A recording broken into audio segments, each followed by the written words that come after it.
नमस्कार दोस्तों, स्वागत है आपका आज की बड़ी खबर में। आज तारीख है 29 नवंबर 2025, दिन शनिवार। लेकर आए हैं हम मध्य प्रदेश से जुड़े वो सबसे बड़े सुर्खियां जो आपके लिए जानना बेहद जरूरी है। जगत गुरु रामभद्राचार्य एक पुराने वायरल वीडियो को लेकर विवादों में आ गए हैं। वीडियो में वे वाइफ का full form wonderful instrument for enjoy बताकर पत्नियों को आनंद का खिलौना कहते दिख रहे हैं। ये बयान सोशल मीडिया पर आलोचना का विषय बना हुआ है। वीडियो साल 2023 का बताया जा रहा है। उत्तराखंड के पिथौरागढ़ में पतंजलि घी के सैंपल जांच में फेल पाए गए। खाद्य विभाग ने इसे खाने लायक नहीं बताया और 1,40,000 का जुर्माना लगाया। विभाग के मुताबिक ये घी खाने से साइड इफेक्ट हो सकते हैं और लोग बीमार पड़ सकते हैं। सबूतों के आधार पर कोर्ट ने भी कार्रवाई को सही ठहराया। मोहन सरकार के 2 साल पूरे होने पर 13 दिसंबर को भोपाल में राज्य स्तरीय कार्यक्रम होगा। इसमें गृह मंत्री अमित शाह मुख्य अतिथि के रूप में शामिल हो सकते हैं। लाल परेड ग्राउंड या जम्बूरी मैदान में आयोजन की तैयारी है। साथ ही इंदौर, ग्वालियर, जबलपुर में भी समारोह होंगे।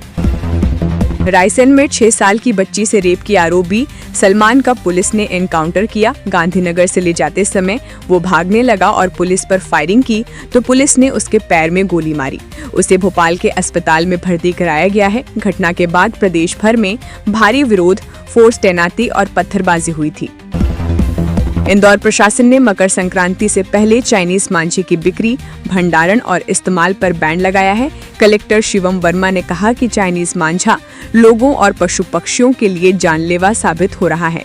पिछले साल भी इससे कटने की कई घटनाएं सामने आई थी। आदेश तोड़ने वालों पर सख्त कार्रवाई की जाएगी। रेप आरोपी सलमान के एनकाउंटर पर मंत्री विश्वास सारंग ने कहा कि समाज पर कलंक, ऐसे दरिंदों को बख्शा नहीं जाएगा। उन्होंने कहा कि एमपी ने किसी भी अपराधी को कोई सुरक्षा नहीं मिलेगी। 2030 कॉमनवेल्थ गेम्स की होस्टिंग अहमदाबाद में मिलने पर उन्होंने पीएम मोदी को बधाई दी। भोपाल के रविंद्र भवन में सीएम मोहन ने विश्व रंग 2025 टैगोर अंतर्राष्ट्रीय साहित्य और कला महोत्सव का उद्घाटन किया। उन्होंने बताया कि टैगोर विश्वविद्यालय पिछले 15 वर्षों से इस आयोजन को सफलतापूर्वक कर रहा है। महोत्सव ने 70 से अधिक देशों में अपनी पहचान बनाई है। कर्नाटक के उडुपी में पीएम मोदी ने कहा कि भारत का सुदर्शन चक्र दुश्मन को तबाह कर देगा। इसका सबूत ऑपरेशन सिंदूर में दिखा। उन्होंने कहा कि पहले आतंकवादी हमलों पर पिछली सरकारें कार्रवाई नहीं करती थीं, लेकिन नया भारत किसी के सामने झुकता नहीं है। पीएम ने कहा कि देश अपने नागरिकों की सुरक्षा पर कोई समझौता नहीं करेगा। एमपी सरकार ने फैसला किया है कि मनरेगा मजदूरी अब पुरुषों की जगह परिवार की महिला सदस्य के खाते में जाएगी। ये बदलाव मां का बगिया योजना के तहत किया गया है, जिसे केंद्र सरकार से मंजूरी मिल चुकी है। भुगतान से पहले पुरुष मुखिया की लिखित सहमति जरूरी रहेगी। राहुल गांधी ने दिल्ली प्रदूषण पर चिंता जताते हुए कहा कि माएं बच्चों के भविष्य को लेकर डरी हुई हैं। उन्होंने कहा कि जहरीली हवा छोटे बच्चों को फेफड़ों, दिल और मानसिक बीमारियों की ओर धकेल रही है। राहुल ने प्रदूषण से लड़ रही साहसी माओं से मुलाकात भी की। उन्होंने इस मुद्दे पर गंभीर चर्चा और निर्णायक कार्रवाई की मांग की। दिग्विजय सिंह ने आरोप लगाया कि एमपी में मुसलमानों को निशाना बनाया जा रहा है और उनके साथ भेदभाव हो रहा है। उन्होंने कहा कि देश का संविधान खतरे में है और लोगों के मौलिक अधिकार छीने जा रहे हैं। झगड़े के मामलों में मुस्लिम पक्ष पर तुरंत कार्रवाई और बुलडोजर चलाया जाता है। 1 दिसंबर से कई बड़े बदलाव लागू होंगे, जिनमें यूपीएस चुनने का विकल्प 30 नवंबर के बाद बंद हो जाएगा। पेंशनर्स के लिए लाइफ सर्टिफिकेट जमा करने की अंतिम तारीख भी 30 नवंबर है। आईटीआर फाइल करने और फॉर्म 3CEA जमा करने की डेडलाइन 1 दिसंबर को खत्म हो जाएगी। इसके अलावा 1 दिसंबर से PNG, CNG और जेट फ्यूल की नई कीमतें लागू होंगी। पीएम मोदी ने गोवा में 77 फीट ऊंची दुनिया की सबसे बड़ी श्रीराम प्रतिमा का अनावरण किया। इसे स्टैच्यू ऑफ यूनिटी के निर्माता राम सुतार ने बनाया है। प्रतिमा का अनावरण गोकर्ण जीवोत्तम मठ में हुआ, जो अपने आध्यात्मिक और सांस्कृतिक योगदान के लिए प्रसिद्ध है। भोपाल में बिना परमिशन पेड़ काटने पर अब जेल की कार्रवाई हो सकती है। एनजीटी के आदेश के बाद निगम सख्त हुआ और अनुमति अब खुद कमिश्नर संस्कृति जैन देंगी। कुलार रोड पर लापरवाही मिलने पर 2 इंजीनियर मनीष सिंह व हर्षदीप सोनी निलंबित हुए। वार्ड 83 की खराब सड़क पर कार्यपालन यंत्री को नोटिस देकर कोर कटिंग जांच के निर्देश दिए गए।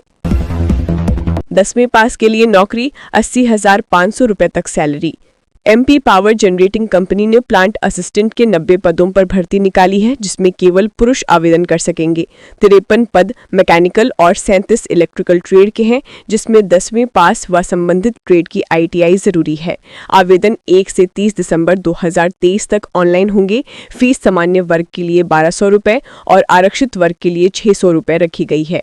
चयनित उम्मीदवारों को सीएम ने किसानों के खातों में भेजे 238.78 करोड़ रुपए। सीएम मोहन यादव ने किसान हितैषी योजना के तहत 3,05,410 किसानों को कुल 238.78 करोड़ रुपए जारी किए। श्योरपुर के 10,078 धान प्रभावित किसानों को सबसे अधिक 100.83 करोड़ रुपए मिले।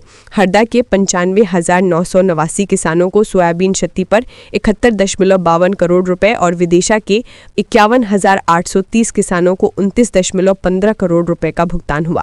नर्मदापुरम को 19.84 करोड़ रुपए, धार को 10.31 करोड़ रुपए और खंडवा को 7.13 करोड़ रुपए की राशि दी गई।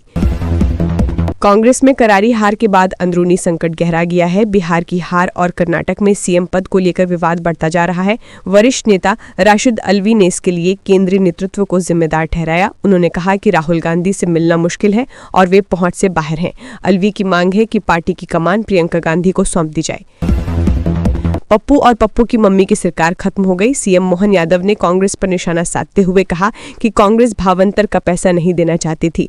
उन्होंने कहा कि भगवान राम का प्रमाण मांगने वालों के सामने आज राम मंदिर जगमगा रहा है। सीएम बोले कि कांग्रेसी गोपाल कृष्ण भगवान की जय भी नहीं बोल सकते और हमारी सरकार किसानों व गरीबों की सच्ची चिंता करती है। कुमार केतकर ने दावा किया कि 2014 में कांग्रेस को सत्ता से बाहर करने की बड़ी वैश्विक साजिश रची गई थी। उनके मुताबिक अमेरिकी CIA और इजरायली मोसाद का मिशन में शामिल थीं। केतकर का कहना है कि दोनों एजेंसियां नहीं चाहती थीं कि भारत में कांग्रेस के नेतृत्व में स्थिर सरकार बने। उन्होंने आरोप लगाया कि विदेशी ताकतों ने चुनावी माहौल को प्रभावित करने की कोशिश की। ये बयान अब राजनीतिक हलकों में नई बहस छेड़ रहा है।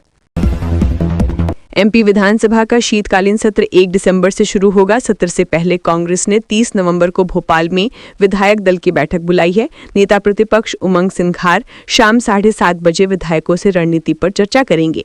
इस सत्र में 4 बैठकें होंगी और अनुपूरक बजट समेत 4 विधेयक लाए जा सकते हैं। बॉलीवुड के हीमैन धर्मेंद्र के निधन के 2 दिन बाद मुंबई के ताज लैंड्स एंड में प्रार्थना सभा आयोजित हुई। अमिताभ बच्चन, शाहरुख खान, सलमान, आमिर और रेखा सहित कई दिग्गज सितारों ने पहुंचकर श्रद्धांजलि दी। कलाकारों ने धर्मेंद्र से जुड़ी पुरानी यादें साझा की और भावुक हुए। प्रार्थना के बाद आमिर खान ने कहा कि वो अक्सर धर्मेंद्र के साथ बैठते थे और खुद को भाग्यशाली मानते हैं।